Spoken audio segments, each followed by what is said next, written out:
नमस्कार दोस्तों, target with PS Parihar channel में आपका स्वागत है। सुबह की इस वीडियो में ऐसी सूचनाएं होती हैं जो विभिन्न समाचार पत्रों पर छाई हुई होती हैं और विद्यार्थियों के लिए आवश्यक होती हैं। तो आइए शुरू करते हैं और देख लेते हैं कि आज के समाचार पत्रों में विद्यार्थी जीवन से संबंधित कौन कौन सी सूचनाएं हैं। तो वीडियो को जल्दी से लाइक कर दें, शेयर कर दें और जिन छात्रों ने चैनल को अभी भी सब्सक्राइब न किया हो तो जल्दी से सब्सक्राइब कर लें ताकि आप लोगों को भी इसी प्रकार की ऑथेंटिक अपडेट सबसे पहले मिलती रहे। आगे बढ़ने से पहले एक सूचना उन छात्रों के लिए जो छात्र किसी भी प्रतियोगी परीक्षा की तैयारी कर रहे हैं। वे सभी अभ्यर्थी टेक्स्ट बुक के इस ऑफर का लाभ ले सकते हैं। यह ऑफर केवल 24 घंटे के लिए है। किसी भी प्रतियोगी परीक्षा के लिए टेस्ट सीरीज या मॉक टेस्ट महत्वपूर्ण भूमिका अदा करते हैं और मॉक टेस्ट के लिए टेक्स्ट बुक एक बेस्ट प्लेटफॉर्म है, काफ़ी बड़ा प्लेटफॉर्म है। और यहाँ पर ये जो ऑफर है इसमें 399 वाला प्लान अब 360 रुपये में कर दिया गया है और इसके लिए आपको एक कोड यूज करना होगा TWP target with PS Parihar.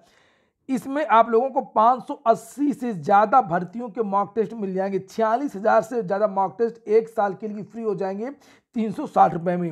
Text book की जो लिंक है वो मैंने डिस्क्रिप्शन बॉक्स में दे दिया है, वहां पर जाकर के आप लोग सीधे डायरेक्ट इसे परचेज कर सकते हैं। टेक्स्ट बुक में लगभग 14 लाख विद्यार्थी इससे जुड़े हुए हैं, यहाँ पर देख सकते हैं। और इसमें 7,000 से ज़्यादा प्रीवियस ईयर के पेपर हैं, 43,000 से ज़्यादा मॉक टेस्ट हैं और 550 एग्जाम इसमें कवर किए गए हैं। 12 भाषाओं में टेक्स्ट बुक में मॉक टेस्ट उपलब्ध है। चलिए शुरू करते हैं आज की सूचनाओं को। सबसे पहले बात करेंगे UPSSC PET की। PET परीक्षा तो हो गई है और रोज इस पर खुलासे भी हो रहे हैं। जैसे यहाँ पर लिखा है कि PET सेंधमारी करने वाला एक गिरोह सोराव से हो रहा था संचालित प्रारंभिक अर्हता परीक्षा में उन्नाव समेत 4 शहरों में धांधली करने वाला गिरोह प्रयागराज से संचालित हो रहा था और इसका सरगना सोराव का शिवम शर्मा उर्फ शिवम दुबे है। अभ्यर्थियों को पास कराने का ठेका वही लेता था और फिर सालवरों का भी इंतजाम करता था। STF लखनऊ के साथ साथ उन्नाव की टीम उसकी तलाश में जुटी हुई है। शिवम सोराव के उदय चंदपुर का रहने वाला है और उसके पिता का नाम प्रेम सागर शर्मा उर्फ टिड्डू है। तो जो UPSSC PET की परीक्षा हुई है उसमें पहले जानकारी दी गई थी कि लगभग 35 लोग गिरफ्तार हुए हैं। फिर जानकारी दी गई कि लगभग 50 से ज्यादा गिरफ्तारियां हो चुकी हैं और कुछ और लोगों की गिरफ्तारियां होने वाली। देखिए यहाँ पर लिखा हुआ है कि deputy SP STF Navendu Singh का कहना है कि सालवर गिरोह के सदस्य व सरगना की तलाश की जा रही है। PET धांधली को लेकर के और भी बहुत सारे समाचार पत्रों में जानकारियां दी गई। वहीं पर रोडवेज ने लिखा है PET के छात्रों से 10 करोड़ रुपए कमाए, चूंकि जो यात्रा थी वो निःशुल्क नहीं की गई थी। वहीं पर UPSSC जूनियर असिस्टेंट की भर्ती के लिए प्रतीक्षा सूची की मांग तेज हो गई है और आज इसके लिए यहाँ पर विद्यार्थी मीटिंग भी करेंगे। देखिए नीचे लिखा हुआ है कि 1994 से लेकर के 99 के शासनादेश के मुताबिक प्रतीक्षा सूची निकालने का प्राविधान है। इन्हीं मुद्दों को लेकर के उत्तर प्रदेश अधीनस्थ सेवा मोर्चा के पदाधिकारी 18 अक्टूबर को चंद्रशेखर आजाद पार्क में प्रतियोगियों के साथ में बैठक करके अपनी जो मांग है वो बुलंद करेंगे। छात्रों का कहना है कि अन्य भर्ती बोर्डों में यह सुविधा मिलती है, चाहे TGT PGT की भर्तियां हो या अन्य भर्तियां हो, लेकिन UPSSC अपनी सभी भर्तियों में प्रतीक्षा सूची जारी नहीं करता है।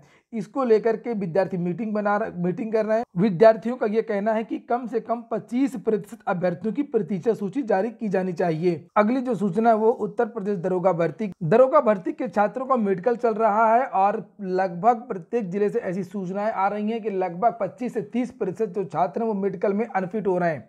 यहाँ पर देखिए लिखा हुआ दरोगा भर्ती पहले दिन 17 अनफिट हुए, 50 लोगों को बुलाया गया था, एक छात्र आया नहीं और 49 छात्र पुलिस पहुंचे पुलिस लाइन और उनमें से 32 अभ्यर्थी केवल सफल हो पाए, 17 विद्यार्थी अनफिट हो गए। तो यहाँ पर लगभग 34% विद्यार्थी जो है वो फेल हुए।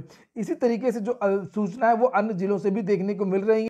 लिखा हुआ कि SP प्रोटोकॉल ने बताया कि डॉक्टरों का पैनल अभ्यर्थियों का मेडिकल परीक्षण करा रहा है और आंख कान के साथ ही हाइड्रोसिल हार्निया आदि बीमारियों की भी जांच की जा रही है। अलग अलग कारणों से अनफिट हुए 17 अभ्यर्थियों को एक मौका और दिया गया है। ये मंडलीय बोर्ड में अपील करेंगे। 31 अक्टूबर तक इन छात्रों का मेडिकल हो रहा है और ये जो भर्ती है वो हाई कोर्ट के अधीन हो रही है। अगली सूचना, मुक्त विश्वविद्यालय में आवेदन की अंतिम तिथि बढ़ा दी गई है। जिन छात्रों को राजर्षि टंडन ओपन यूनिवर्सिटी से कोई कोर्स में एडमिशन लेना है तो अभी भी एडमिशन ले सकते हैं। लास्ट डेट 31 अक्टूबर कर दी गई है। एक और भर्ती रद्द हो सकती है, एक और नहीं बहुत सारी भर्तियां रद्द हो सकती हैं। कोऑपरेटिव बैंकों की इसकी जांच तेज हो गई है। आज का समाचार पत्र है, लिखा है कोऑपरेटिव बैंक यानी सहकारिता विभाग की संस्थाओं में 2012 से लेकर के 17 के बीच में हुई 2324 पदों पर भर्तियों की SIT जांच तेज कर दी गई है। आरोप पत्र जांच करने के लिए इस मामले की जांच कर रही एसआईटी की विवेचना अधिकारियों ने अब भर्तियों के माध्यम से चयनित होकर के नौकरी कर रहे छात्रों को सीआरपीसी की धारा 91, 161, 160 के तहत नोटिस भेज करके बुलाया गया है और माना जा रहा है कि एसआईटी इनसे ओएमआर सीट में हुए खेल के बाबत कुछ जानने की कोशिश करेगी। समाजवादी पार्टी की जब सरकार थी और शिवपाल यादव के अंदर ये प्रभार था और उन भर्तियों में जम करके धांधली हुई थी। सचिव की बैंक की निकली थी, शाखा प्रबंधक की भर्ती निकली थी, उप शाखा प्रबंधक की निकली थी, बहुत सारी जो भर्तियां हैं वो निकली थी। लिखा है 2012 से 17 के बीच में सहकारिता विभाग की विभिन्न संस्थाओं में 2324 पदों में भर्तियां की गई थी और सेवा मंडल के माध्यम से की गई इन भर्तियों में हर स्तर पर भ्रष्टाचार की शिकायतें पाई गई हैं। एसआईटी ने मई 2021 में 7 मुकदमे दर्ज किए थे, जिनमें से सहकारिता विभाग की भर्तियां करने वाली संस्था सेवा मंडल के तत्कालीन अध्यक्षों, सचिवों के साथ ही अन्य अधिकारी नामजद किए गए थे। एसआईटी द्वारा अभ्यर्थियों को भेजे गए पत्र में लिखा है कि भर्ती अनियमितता की विवेचना चल रही है, इस मामले में आपका अभिकथन अंकित किया जाना है। कुछ सूचना एसएससी की भी हैं, जैसे यहाँ पर लिखा कि स्टेनोग्राफर में 764 को सफलता मिली है। कर्मचारी चयन आयोग सोमवार को स्टेनोग्राफर ग्रेड सी और डी परीक्षा 2020 का अंतिम चयन परिणाम घोषित कर दिया है। स्टेनोग्राफर ग्रेड सी में 73 और स्टेनोग्राफर ग्रेड डी में 691 विद्यार्थी सफल हुए हैं। और इसके बाद में नीचे लिखा हुआ है कि एमटीएस 2021 पेपर 1 की भी आंसर की जारी कर दी गई है। एसएससी ने सोमवार को मल्टीटास्किंग स्टाफ नॉन टेक्निकल परीक्षा 2021 के कंप्यूटर आधारित पेपर 1 की अंतिम उत्तर कुंजी जारी कर दी है। इसका परिणाम 7 अक्टूबर को घोषित किया गया था। अभ्यर्थी 16 नवंबर तक उत्तर कुंजी का प्रिंट आउट ले सकते हैं। वक्ता होम्योपैथिक भर्ती की जो परीक्षा है वो कल हो गई और उसमें 50% से अधिक छात्र उपस्थित रहे। राजकीय होम्योपैथिक चिकित्सा महाविद्यालयों में प्रवक्ता के 12 विषयों के 130 पदों पर भर्ती के लिए उत्तर प्रदेश लोक सेवा आयोग के लखनऊ परिसर में 14 अक्टूबर से चल रही स्क्रीनिंग परीक्षा में सोमवार को 50% से अधिक अभ्यर्थी उपस्थित रहे। Junior added junior high school भर्ती के बारे में भी सूचनाएं दी गई हैं। शिक्षक भर्ती को 7वें दिन धरने पर बैठे हैं छात्र। एडेड जूनियर हाई स्कूलों में सहायक अध्यापकों के 1504 और प्रधानाध्यापकों के 390 पदों पर भर्ती का परिणाम संशोधित होने के 1 महीने बाद भी चयन प्रक्रिया शुरू न होने से आक्रोशित अभ्यर्थी सोमवार को 7वें दिन शिक्षा निदेशालय में अपर शिक्षा निदेशक बेसिक कार्यालय के बाहर धरने पर बैठे रहे। धरना देने वालों में सीपी सिंह, राहुल सिंह, अमित विश्वकर्मा, राघवेंद्र सिंह, राहुल कनौजिया, अभय पटेल, शुभम मौर्य, मुकेश पटेल और शालिनी चौधरी और सुधीर यादव आदि उपस्थित रहे। अगली सूचना, लिखित परीक्षा के बावजूद मेरिट में एकेडमिक अंक जोड़ने पर उठाए प्रश्न। बात हो रही है जूनियर असिस्टेंट भर्ती की और भले ही सरकार बदल गई है लेकिन एकेडमिक अभी भी कई भर्तियों में लागू है। चाहे वो शिक्षक भर्ती हो उसमें भी कुछ ना कुछ एकेडमिक के नंबर जोड़े जाते हैं 40%। और इसी तरीके से जो जूनियर असिस्टेंट आदि की भर्तियां होती हैं उसमें भी एकेडमिक के आधार पर भर्ती होती है और लिखित परीक्षा के आधार पर। तो विद्यार्थियों का यह कहना है कि एकेडमिक को हटा देना चाहिए। लिखा अधीनस्थ सेवा चयन आयोग की कनिष्ठ सहायक भर्ती परीक्षा 2019 को लेकर के लिखित परीक्षा में अधिक अंक पाने के बावजूद एकेडमिक में कम अंक होने से मेरिट में पिछड़ने वाले अभ्यर्थियों ने एकेडमिक अंक को फाइनल मेरिट में जोड़ने का विरोध किया है।